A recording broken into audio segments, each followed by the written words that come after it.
नमस्कार मित्रों, हिंदू धर्म में तुलसी के पौधे को बहुत ही पवित्र पौधा माना जाता है, जिसे हम तुलसी माँ कहकर संबोधित करते हैं। इस पौधे में साक्षात भगवान विष्णु और लक्ष्मी का वास होता है। भगवान विष्णु तुलसी पत्र के बिना किसी भी प्रकार का भोग स्वीकार नहीं करते हैं, इसलिए जब भी भगवान विष्णु की पूजा होती है तब तुलसी पत्र को चढ़ाया जाता है। तुलसी को विष्णु प्रिया भी कहा जाता है, इसीलिए जो मनुष्य तुलसी की पूजा करता है वह मनुष्य कभी दरिद्री नहीं रहता है, उसकी कभी दुर्गति नहीं होती है। ऐसा मनुष्य घोर पाप करने पर भी नरक में नहीं जाता है।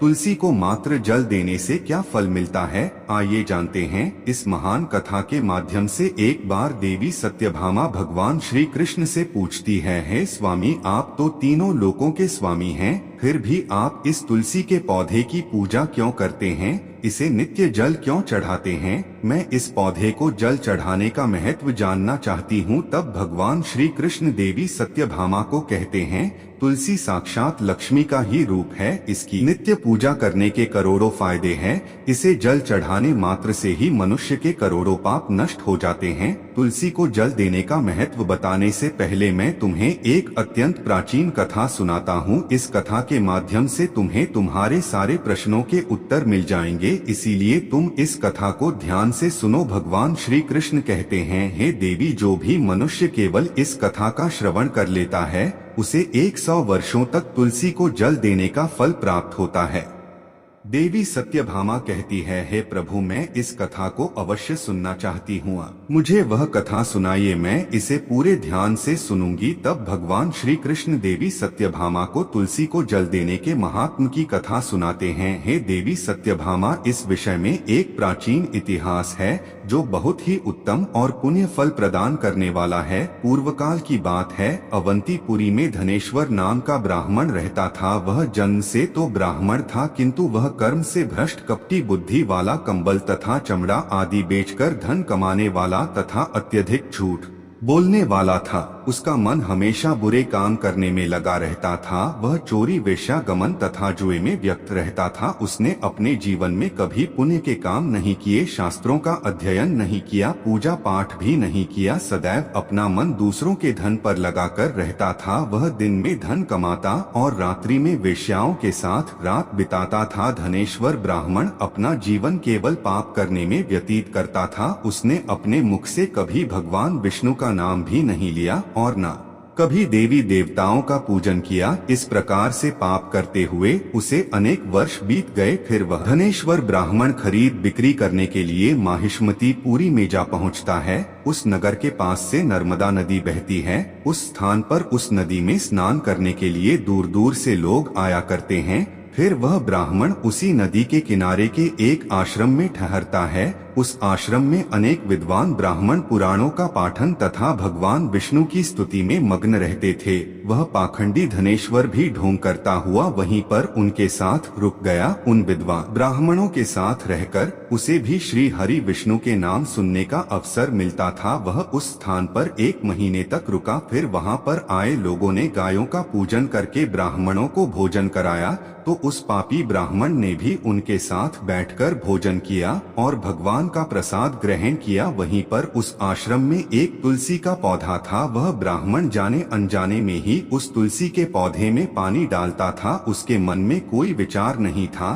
कि वह क्या कर रहा है। वह रोज सुबह उठकर पात्र में पानी लेकर तुलसी के पौधे में डालता रहता था। फिर एक दिन वह आश्रम में सोया हुआ था तो उस स्थान पर एक सर्प आ गया और उस सर्प ने उसे नींद में ही काट लिया। उस पापी ब्राह्मण की नींद में ही मृत्यु हो गई। सुबह जब अन्य ब्राह्मणों ने उसे बेहोश अवस्था में देखा तो उन्होंने उसके मुख में तुलसी पत्र और तुलसी का जल डाल दिया। फिर सभी ब्राह्मणों को पता चला कि उसकी मृत्यु हो गई है। उस पापी ब्राह्मण की मृत्यु के बाद उस स्थान पर यम के दूत प्रकट हुए और उसे पकड़कर यम लोक ले जाने लगे। रास्ते में जाते हुए वह ब्राह्मण विलाप करने लगा और यमदूतों से कहने लगा, हे यमदूतों, मुझे कहाँ ले जा रहे हो? मेरी मृत्यु किस कारण से हुई है?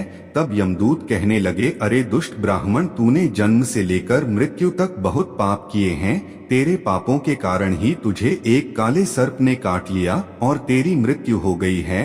अब हम तुझे यमलोक लेकर जा रहे हैं। वहाँ पर यमराज तेरे पाप कर्मों का लेखा जोखा देखेंगे और निश्चित ही तुझे वे नरक में डालेंगे। फिर वह ब्राह्मण जोर जोर से विलाप करने लगा और उन यमदूतों से क्षमा याचना करने लगा, किंतु यम के दूतों को उस पर जरा सी भी दया नहीं आई और वे उसे पीटते हुए यमलोक लेकर गए। जब यम के दूत उस ब्राह्मण को लेकर यमराज के सामने पहुंच गए तो यमराज के पास बैठे हुए चित्रगुप्त ने उस ब्राह्मण के जन्म से लेकर मृत्यु तक के कर्मों का लेखा जोखा निकाला और यमराज से कहने लगे, हे महाराज, इस ब्राह्मण ने तो बचपन से लेकर मृत्यु तक पाप ही पाप किए हैं। इसने कोई पुण्य का काम नहीं किया है। यह तो मूर्तिमान पाप ही है। इसे कल्प भर के लिए नरक में डाल दिया जाए। फिर यमराज कहते हैं, हे दूत, जीवन भर पाप करने वाले इस दुष्ट ब्राह्मण को उठाकर ले जाओ और इसे कुंभीपाक नामक नरक में डाल दो। यमराज के आदेश का पालन करते हुए वे यम के दूत हंसते हुए उस पापी ब्राह्मण को लेकर चले गए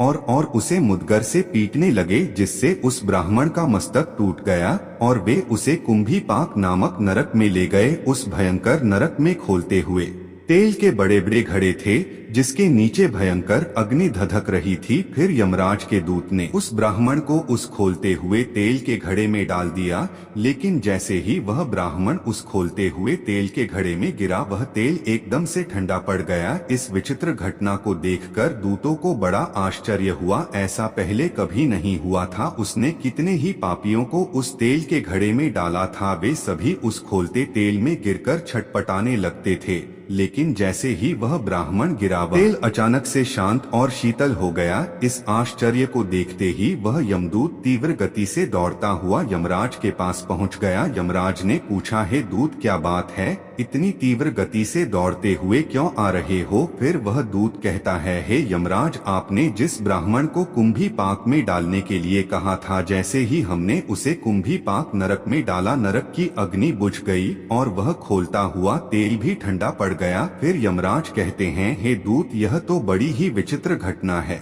ऐसा तो पहले कभी नहीं हुआ। यमराज विचार कर रहे होते हैं, तभी उस स्थान पर देवर्षि नारद पधारते हैं। देवर्षि नारद को देखकर यमराज अत्यंत प्रसन्न होते हैं और उन्हें प्रणाम करके उनका स्वागत करते हैं। फिर यमराज नारद जी से कहते हैं, हे देवर्षि, आप उचित समय पर आए हैं। हमने आज एक अत्यंत पापी ब्राह्मण को कुंभीपाक नरक में गिराया है, किंतु उसके गिरते ही नरक की अग्नि ठंडी पड़ चुकी है और खोलता हुआ तेल भी शीतल बन गया है। तब देवर्षि नारद यमराज से कहने लगते हैं, हे धर्मराज, आपने जिस ब्राह्मण को कुंभीपाक नरक में डाला है, वह नरक में डालने योग्य नहीं है, क्योंकि इस ब्राह्मण के द्वारा अनजाने में ही ऐसा कर्म हो गया है जो नरक का नाश करने वाला है। जो मनुष्य पुण्य करने वाले लोगों के साथ रहता है, उसे उनके पुण्य का भाग अवश्य मिलता है।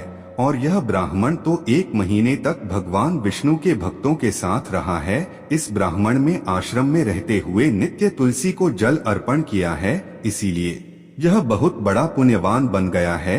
इसके समस्त पाप नष्ट हो गए हैं। यह ब्राह्मण अब विश्व लोक जाने का अधिकार बन गया है। इस ब्राह्मण ने अनजाने में ही इतना पुण्य कमाया है जो जन्म जन्मांतर में मनुष्यों को प्राप्त नहीं होता है। इसीलिए आप इसे नरक में ना पकाओ। इस ब्राह्मण के पापों के लिए इसे केवल इतना दंड दो, इसे नरक लोक का दर्शन कराओ। देवर्षि की बात सुनकर यमराज अत्यंत प्रसन्न होते हैं और ब्राह्मण को कुंभीपाक नरक से निकाल कर लाते हैं और अपने दूतों से कहते हैं, हे दूत, इस ब्राह्मण महात्मा को ले जाओ और संपूर्ण नरकों का दर्शन कराओ। फिर यम के दूत उस ब्राह्मण को ले जाते हैं और संपूर्ण नरकों का दर्शन कराने लगते हैं। भगवान श्री कृष्ण कहते हैं, हे देवी सत्यभामा, इस प्रकार से यम के दूत उस ब्राह्मण को संपूर्ण नरकों का दर्शन कराते हैं और यक्ष लोक में ले जाते हैं और फिर वह ब्राह्मण एक यक्ष बन जाता है। श्री कृष्ण कहते हैं, हे देवी, वनस्पति नाम तुलसी, मासा नाम कार्तिक, प्रिय एकादशी तिथि नाम चक्र, नाम द्वारका मम। वनस्पतियों में मुझे तुलसी प्रिय है, मास में कार्तिक, मास तिथि में एकादशी और क्षेत्र में मुझे द्वारका प्रिय है। इसीलिए जो मनुष्य नित्य तुलसी की पूजा करता है तुलसी को जल देता है वह मुझे सबसे अधिक प्रिय है। उस मनुष्य की कभी दुर्गति नहीं होती है, वह कभी नरक में नहीं गिरता है। जिन घरों में तुलसी का पौधा सदैव ही हरा भरा रहता है उस घर में सुख शांति और समृद्धि बनी रहती है। भगवान विष्णु की पूजा में और उन्हें चढ़ाए जाने वाले भोग में तुलसी के पत्र अवश्य होने चाहिए, क्योंकि तुलसी पत्र के बिना भगवान विष्णु किसी भी प्रकार का भोग स्वीकार नहीं करते हैं। इसीलिए प्रत्येक घर में तुलसी का पौधा अवश्य होना चाहिए। अगर आपके घर में तुलसी है तो सुख शांति और समृद्धि के लिए तुलसी को चुनरी अवश्य चढ़ाए। हमेशा ध्यान रहे कि तुलसी का पौधा चुनरी के बिना अधूरा होता है। तुलसी केवल एक पौधा नहीं है बल्कि वह देवी है, भगवान विष्णु पत्नी है। इसीलिए तुलसी को चुनरी अवश्य ही चढ़ाना चाहिए। इससे पति पत्नी में प्रेम और विश्वास बढ़ता है। घर में रहने वाली महिलाएं सदा सुहागिन और सौभाग्यशाली रहती है। तुलसी का विवाह भी अवश्य करना चाहिए, इससे मनुष्य के सभी दुखों का अंत होता है और सांसारिक जीवन सुखमय बीतता है। तुलसी के पौधे के पास अपने मुख से अपशब्द नहीं बोलने चाहिए। तुलसी के पास भूल से भी जूते चप्पल अथवा झाड़ू पोंछा नहीं रखना चाहिए, इसे पाप माना गया है। जहाँ पर तुलसी का पौधा हो उस स्थान के आसपास थूकने से घोर अनर्थ होता है। तुलसी के पास जल से भरा हुआ पात्र भी नहीं रखना चाहिए। तुलसी के पौधे के पास दीपक जलाने के बाद दीपक को वहां से हटा देना चाहिए, क्योंकि तुलसी के नीचे बुझा हुआ दीपक रखना अशुभ माना जाता है। जिस स्थान पर भी तुलसी का पौधा होता है उस स्थान को हमेशा ही स्वच्छ रखना चाहिए। इसीलिए नियमित रूप से तुलसी के पौधे के पास साफ सफाई का ध्यान रखें। तुलसी के पौधे में शिवलिंग और गणेश जी की प्रतिमा नहीं रखनी चाहिए। साथ ही तुलसी के गमले में अन्य किसी भी प्रकार का पौधा भी लगाना अशुभ होता है।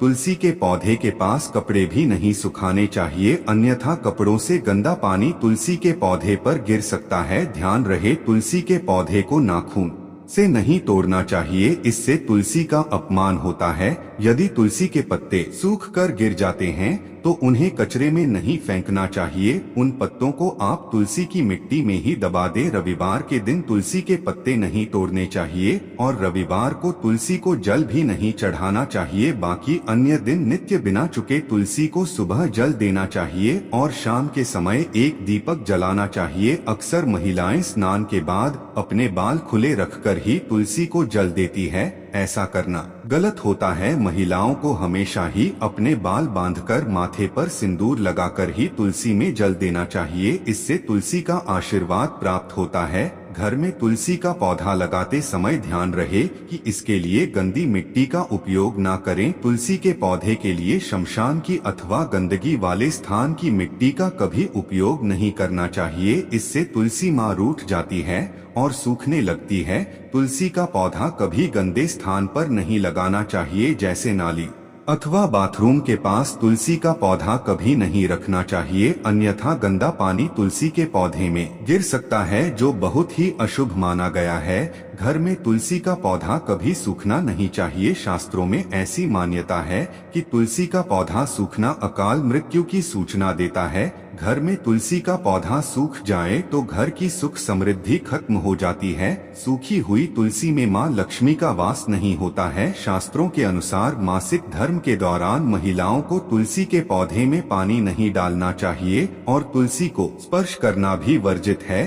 तुलसी को बिना स्नान किए जल नहीं देना चाहिए और पैरों में चप्पल आदि पहनकर भी तुलसी को जल ना दे। तुलसी को जल देते समय ध्यान रहे कि वह जल आपके पैरों पर ना पड़े, इससे तुलसी का अपमान होता है। श्री कृष्ण कहते हैं, नित्य तुलसी के दर्शन से मनुष्य को स्वर्ग की प्राप्ति होती है और तुलसी पत्र के सेवन से उसके सभी पाप नष्ट हो जाते हैं। तुलसी का पौधा हमेशा ही घर के सामने लगाना चाहिए, इसे पूर्व अथवा उत्तर दिशा में लगाना सबसे अधिक शुभ होता है। तुलसी के पास मरुस्थलीय पौधे रखना बेहद अशुभ माना जाता है। ऐसे पौधों से नकारात्मक ऊर्जा निकलती है। शास्त्रों में कहा गया है, जिन पौधों से हरी भरी कलियों की उत्पत्ति ना हो उसके स्थान पर कांटे निकलते हो तो ऐसे पौधों को तुलसी के पास कभी नहीं रखना चाहिए। शास्त्रों में केले के पौधे का विशेष महत्व बताया गया है।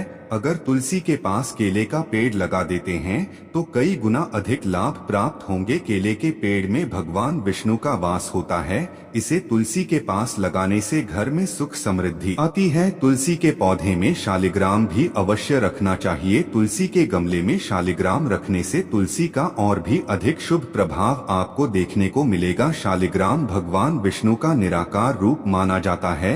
यह काले रंग का पत्थर होता है जिसे विलक्षण और मूल्यवान माना गया है। इसे अगर तुलसी के गमले में रखेंगे तो आपके घर से संपूर्ण नकारात्मक ऊर्जा नष्ट हो जाएगी। घर में केवल एक ही शालिग्राम की पूजा करनी चाहिए। पुराणों में कहा गया है भगवान विष्णु की मूर्ति से कई ज्यादा उत्तम होता है शालिग्राम की पूजा करना। शालिग्राम को चंदन लगाकर उस पर एक तुलसी का पत्ता रखना चाहिए। प्रतिदिन शालिग्राम को पंचामृत से स्नान कराना चाहिए। ऐसा करने से सभी जन्मों के पाप नष्ट होते हैं। शालिग्राम सकारात्मकता और सात्विकता का प्रतीक होता है। तो मित्रों, इस प्रकार से भगवान श्री कृष्ण ने देवी सत्यभामा को तुलसी के पौधे को जल देने का महत्व बताया है और घर में तुलसी का पौधा लगाने के नियम बताए हैं। आपको यह कथा कैसी लगी कमेंट करके जरूर बताएं। जानकारी अच्छी लगी तो वीडियो को लाइक जरूर करें। साथ ही कमेंट में जय श्री कृष्ण और जय मां तुलसी जरूर लिखें। और मित्रों, आप इस चैनल को सब्सक्राइब जरूर करें ताकि ऐसी ही आध्यात्मिक जानकारी आपको प्राप्त हो। आप सभी का धन्यवाद।